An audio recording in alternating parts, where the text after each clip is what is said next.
మొట్టమొదటిగా ఉపవాసమునకు ప్రాధాన్యత ఇవ్వండి. హల్లెలూయా. నువ్వు ప్రార్థన చేస్తున్నావు, మంచిది.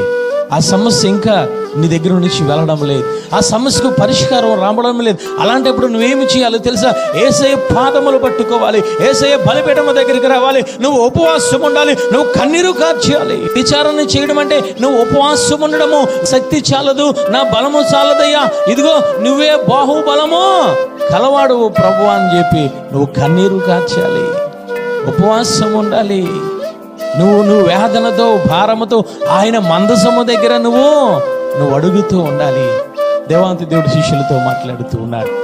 ప్రతి సమస్యకు పరిష్కారము ఉపవాస ప్రార్థన. హల్లెలూయా. మనం ఉంటూ ఉన్నామా? ఈరోజు మన సమస్యను మనం పరిష్కరించుకోగలుగుతూ ఉన్నామా?